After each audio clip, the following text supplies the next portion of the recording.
믿음은 모든 것을 하나님께 맡기는 것입니다. 자신의 생명도, 삶도, 행사도, 무거운 짐도, 염려도 다 하나님께 맡기는 것입니다. 우리가 모든 것을 다 맡길 때 하나님은 기뻐하시고 그것을 가장 큰 의로 여겨주십니다. 왜냐하면 맡기는 것이 곧 믿음이요 하나님을 신뢰한다는 의미이기 때문입니다. 성경에 보면 다윗은 수많은 대적들로 인해 한치의 앞길도 알 수가 없었습니다. 그런데도 그는 하나님께 모든 것을 맡기는 믿음을 갖고 이렇게 고백했습니다.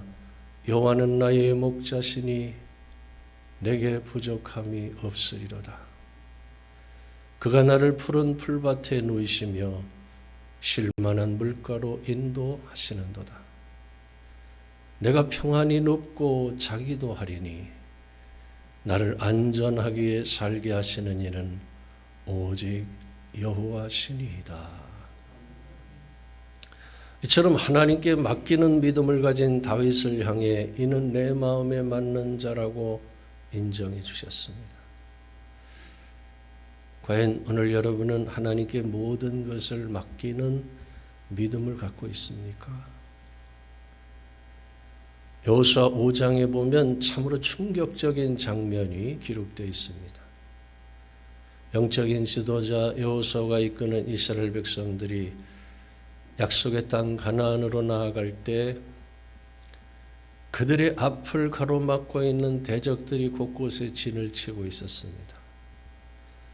요단 서쪽의 아모리 사람의 모든 왕들과 해변의 가나안 사람의 모든 왕들이 앞에 진을 치고 있는 상황인데 하나님께서 여호수아에게 이렇게 명령하셨습니다.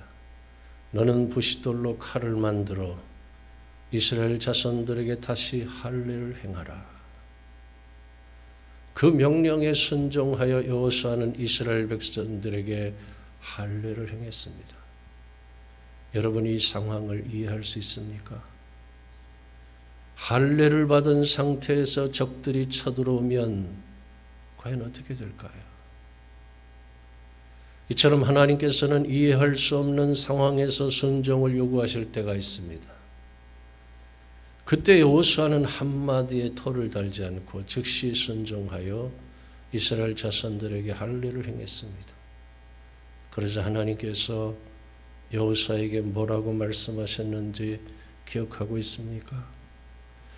여호수아 5장 9절에 보면 여호와께서 여호수아에게 이르시되 내가 오늘 애굽의 수치를 너희에게서 떠나가게 하였다 하셨으므로 그곳 이름을 오늘까지 길갈이라 하느니라. 사랑하는 성도 여러분, 바로 여기에 길갈에서 맡기라는 단어가 나온 것입니다. 오늘 본문에 맡기라는 히브리어로 꼴인데 죽게 굴려버려라 라는 뜻이 있습니다. 그 단어가 바로 오늘 본문의 애굽의 수치가 굴러가게 하셨다 에서 나온 것이에요. 과연 맡긴다는 것은 무엇을 의미할까요?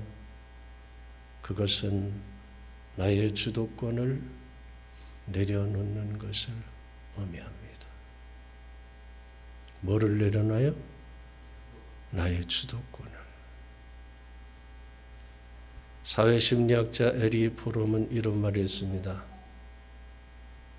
인간에게는 주인이 되고 싶어하는 유혹,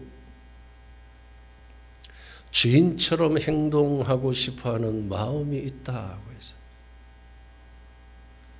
사실 그것이 인간의 가장 큰 약점이기 때문에 에덴 동산의 뱀이 하와에게 이렇게 유혹합니다. 너희가 동산 중앙에 있는 나무의 열매를 먹으면 눈이 밝아져 하나님처럼 될 수 있다고 말합니다. 그런 사탄의 유혹이 지금도 계속되고 있는 것입니다. 사탄은 내가 마치 인생의 주인인 것처럼, 내가 모든 것을 쥐고 있는 것처럼 생각하게 만들고 또 그렇게 살도록 유혹합니다. 그 유혹으로 인해 최초의 인간 아담과 하와도 범죄하게 되었고, 오늘을 살아가는 현대인들도 스스로 자신이 주인이 되는 불행을 선택하고 있는 것이, 사람은 누구나 자신이 주인이 되어 살다가 실패하기 마련인 것입니다.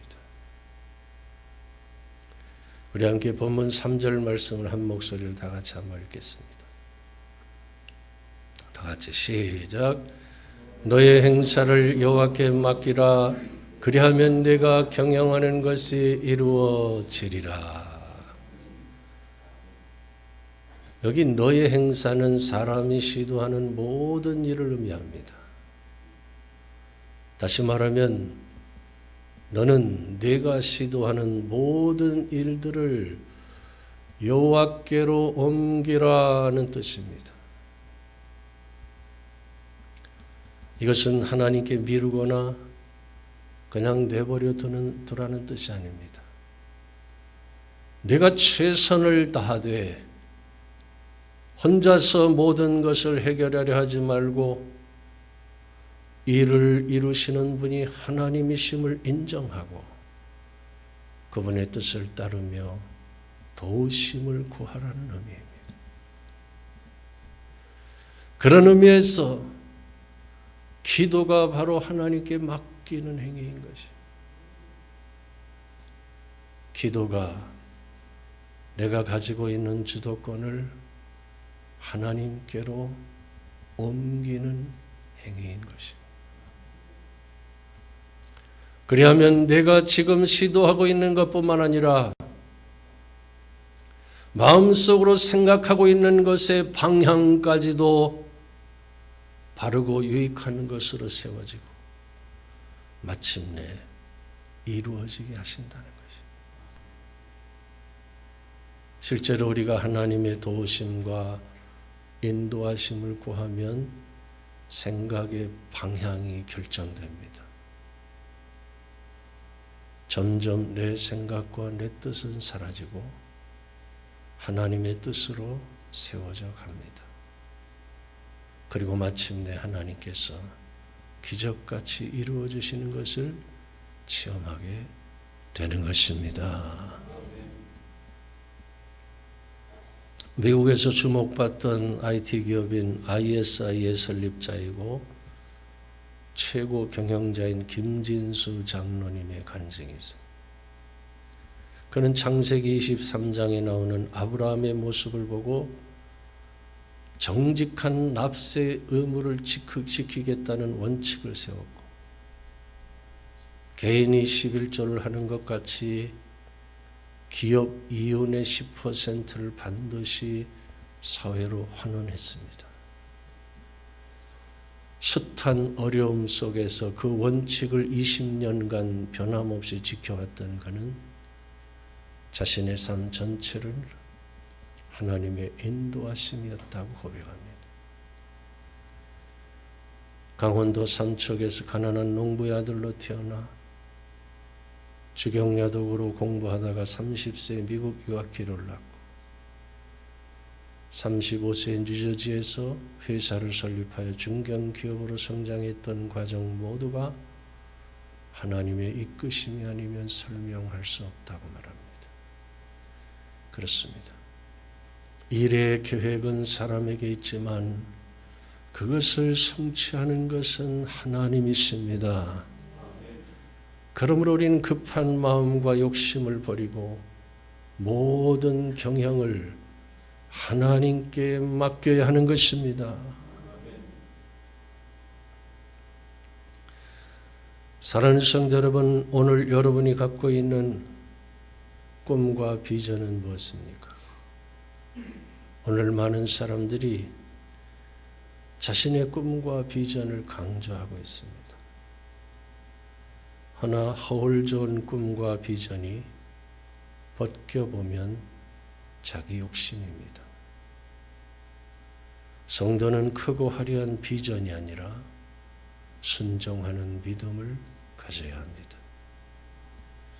믿음의 조상 아브라함이 70년간 살아온 고향 친척 아버지의 집을 떠나 갈 바를 알지 못한 채 오직 하나님의 인도하심을 따라 살았듯이 우리는 하나님께서 부르시는 대로, 하나님께서 인도하시는 대로, 하나님께서 말씀하시는 대로 순종하는 사람들이 되어야 하는 것입니다.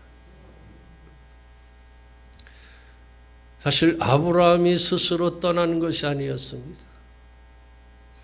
믿음은 하나님으로부터 주어지는 것입니다. 믿음은 하나님의 소명, 하나님의 부르심, 하나님의 이끄심인 것입니다. 그러므로 우리는 항상 하나님께서 눈으로 보여주시는 것, 귀로 들려주시는 것, 마음으로 느끼는 감동과 믿음과 말씀을 발견하고 순종할 수 있어야 합니다. 그렇다면 우리가 구체적으로 무엇을 하나님께 맡겨야 하는 것일까요? 오늘 본문을 보면 경영이라는 단어가 2번 기록되어 있습니다. 본문 1절에 보면 마음의 경영은 사람에게 있어도 말의 응답은 여호와께로부터 나오느니라. 또 3절에 보면 너의 행사를 여호와께 맡기라. 그리하면 네가 경영하는 것이 이루어지리라. 여기 경영이란 단어는 히브리어로 마알라크인데 정렬하다, 한 줄로 세우다 라는 뜻이 있습니다. 이 말은 복수형으로 사람의 마음속에 수많은 계획들이 있음을 의미합니다. 그 계획들이 자기 자신을 위한 것이든 다른 사람을 위한 것이든 인생에 대한 여러 가지 계획을 나름대로 치밀하게 세우고 그 계획을 이루기 위해 구체적으로 준비하며 나아간다는 것입니다. 그러나 아무리 치밀한 계획일지라도 말의 응답은 누구에게 있습니까? 말의 응답은 오직 여호와께로부터 나오느니라 하고 했어요. 그렇습니다. 결론은 버킹검입니다. 최종적인 결정은 오직 하나님께 달려있는 것입니다. 요즘 우리나라의 수많은 자영업자들이 순환을 당하고 있습니다. 나름대로 치밀한 계획을 세우고 사업을 시작했다가 망하는 사람들이 허다합니다. 더 이상은 못 버티겠다. 지난 2023년 한 해 동안 자영업자 10곳 창업하면 8곳이 문을 닫았고 전체 75%인 922만 명은 월 소득이 100만 원 미만인 것으로 조사되었습니다. 이처럼 사람이 아무리 치밀하게 계획을 세우고 그것을 이루기 위해 애를 쓰며 노력한다 할지라도 결정적인 한계를 벗어날 수 없음을 인정해야 하는 것입니다. 어찌하여 오늘 본문 말씀은 이런 사실을 지적하고 있는 것일까요? 그것은 연약한 인간이 오직 만유의 주권자이신 하나님을 의지하고 그에 대한 바른 신앙과 겸손한 마음의 자세를 가져야 함을 촉구하기 위한 것이. 사랑하는 성도 여러분, 사람이 가장 위험한 순간이 언제인 줄 아십니까? 그것은 자신이 스스로 선 줄로 생각하는 때입니다. 성경에 온 바울 사도는 그것을 가장 크게 두려워하며 이렇게 말했습니다. 고린도전서 9장 27절에 보면 내가 내 몸을 쳐 복종하게 함은 내가 남에게 전파한 후에 자신이 도리어 버림을 당할까 두려워함이라. 반면에 자신이 스스로 선줄로 생각하며 2번씩이나 큰 고난을 당한 사람이 있었는데 누구인지 아십니까? 다윗은 숱한 고난 끝에 이스라엘 2번째 왕위에 올랐습니다. 그는 왕이 되기 전에는 겸손히 하나님만 의지했습니다. 그러나 왕이 된 후에 왕궁을 거니다가 목욕하는 여인 밧세바를 불러 간음을 행하고 그 죄를 감추기 위해 그의 남편 우리아를 전쟁터의 선봉장으로 세워 살해했습니다. 그런가 하면 자신이 이스라엘을 세운 것처럼 힘을 과시하기 위해 인구 조사를 벌였습니다. 이처럼 사람이 교만에 사로잡히면 하나님이 보이지 않는 것입니다. 간음과 살인죄를 저질러도 하나님을 의식하지 못합니다. 가장 큰 교만에 빠져 모든 영광을 자신이 가로채는 지경에 처해도 그것을 모르는 것이죠. 왜냐하면 그 순간만큼은 자기 자신이 주권자의 자리에 앉아있기 때문인 것이죠.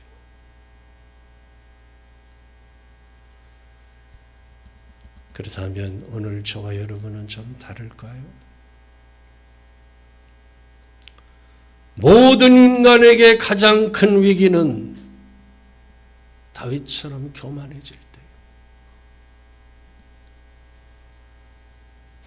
때론 내가 생각하고 말하고 행동하는 것을 보고 소스라치게 놀랄 때가 있어요.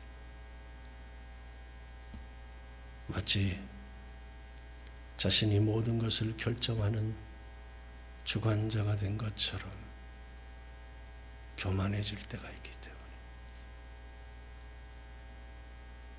또한 주위에 가까운 사람을 보고 아니 저 사람이 갑자기 왜 저러지? 저러다 큰일이 나지 않을까? 안타까운 마음에 그 사람을 위한 기도가 저절로 나올 때가 있어요. 그만큼 교만은 가까이에 있는 것이, 언제 어느 때 교만에 사로잡힐지 모르는 것이. 사실 다윗은 그 교만의 대가를 톡톡히 치러서 자신의 죄로 인해 많은 백성들이 전쟁에서 죽임을 당했습니다. 또한 밧세바와 간음한 사이에서 태어난 아이를 하나님께서 치심에 그 아이가 심히 앓게 되었어요. 그때 다윗이 아기를 위해 금식하고 밤새도록 땅에 엎드려 있었어요. 그러나 그 아이는 7일 만에 죽고 말았어요. 그런데 아이가 살아있을 때는 일어나지 않다가 아이가 죽었다는 말을 듣자마자 땅에 설어난 몸을 씻고 머리에 기름을 바르고 의복을 갈아입고 여호와의 전에 들어가서 경배한 뒤에 왕궁으로 돌아와 음식을 먹기 시작합니다. 신하들이 그 이유를 묻자 다윗이 이렇게 말합니다. 아이가 살았을 때 내가 금식하고 온 것은 혹시 여호와께서 나를 불쌍히 여기사 아이를 살려주실는지 누가 할까 생각함이거니와 지금은 죽었으니 내가 어찌 금식하랴. 내가 다시 돌아오게 할 수 있느냐? 나는 그에게로 가려니와 그는 내게로 돌아오지 아니하리라. 이처럼 다윗은 자신의 죄를 회개한 뒤에 철저하게 하나님의 주권을 인정하는 자가 되었던 것입니다.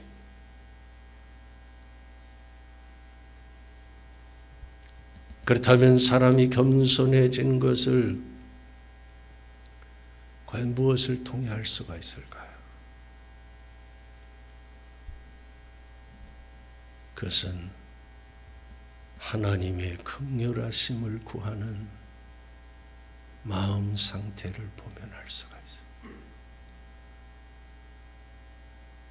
오늘 본문을 보면 하나님께서는 우리의 심령을 감찰하신다고 말씀합니다. 우리 함께 또 본문 2절을 한 목소리로 다 같이 한번 읽겠습니다. 시작.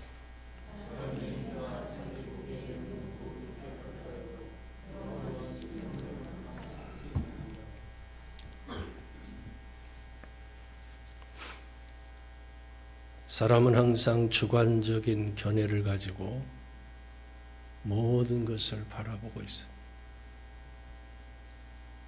자신의 주관적 견해로 자신은 깨끗하다고 판단할지라도 심령을 감찰하시는 하나님 앞에선 깨끗하지 못하다는 것이에요.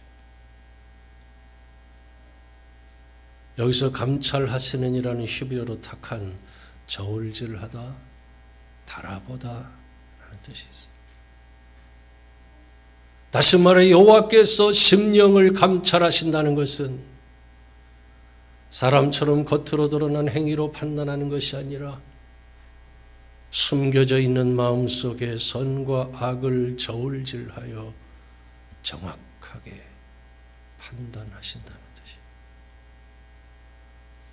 아니, 사람은 속일 수 있을지 모르지만 하나님은 속일 수가 없는 것입니다. 그러므로 우리는 항상 우리의 심령을 살펴야 합니다. 내 기준이 아니라 하나님의 기준에 맞도록 자신을 돌아보고 하나님 앞에서 바른 삶을 살아가야 하는 것입니다. 할렐루야. 끝으로 우린 다른 사람을 맡겨야 합니다.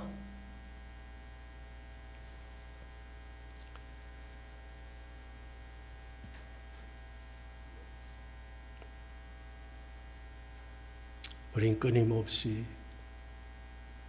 누군가를 판단하고 비판하고 정죄하면서 살아갑니다. 과연 오늘 여러분이 비판하는 사람, 정죄하는 사람이 누구입니까?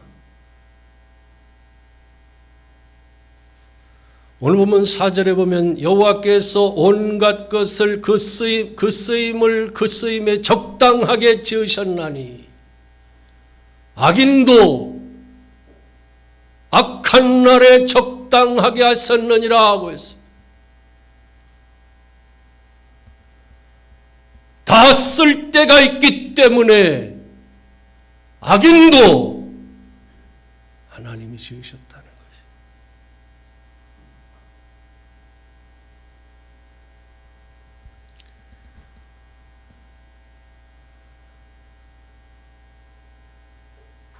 그렇다면 과연 하나님의 절대 주권을 믿는 성도는 어떤 자세를 가져야 될까요? 성경에 보면 다윗의 아들 압살롬이 쿠데타를 일으켜서 다윗이 밤중에 울면서 맨발로 도망을 갔어. 그때 시므이라는 사람이 돌을 던지면서 온갖 저주를 퍼붓기 시작합니다. 피를 흘린 자여, 사악한 자여, 가거라. 사울 족속의 모든 피를 여호와께서 내게로 돌리셨도다. 그를 이어서 네가 왕이 되었으나 여호와께서 나라를 내 아들 압살롬의 손에 넘기셨도다. 보라, 너는 피를 흘린 자이므로 화를 자초하였느니라. 그러자 부하인 아비새가 나로 건너가서 그의 머리를 베게 하소서라고 간청합니다. 그때 다윗이 한 말을 여러분 기억하고 있습니까? 그냥 내버려두라. 내 몸에서 난 아들도 내 생명을 헤아려 하거든 하물며 이 베냐민 사람이랴. 여호와께서 그에게 명령하신 것이니 그가 저주하게 버려두라. 혹시 여호와께서 나의 원통함을 감찰하시리니 오늘 그 저주 때문에 여호와께서 선으로 내게 갚아주시리라. 이처럼 다윗은 자신에게 저주를 퍼붓는 말도 하나님의 음성으로 듣고 모든 것을 다 하나님께 맡겼던 것이. 오늘 우리들도 모든 것을 하나님께 맡겨야 합니다. 그것이 잘 사는 길이고 승리하는 믿음인 것입니다. 오늘 이 설교를 듣는 여러분 모두가 모든 것을 하나님께 맡김으로 경영하는 것을 이루며 살아가는 성도들이 되실 수 있기를 주님의 이름으로 축원합니다.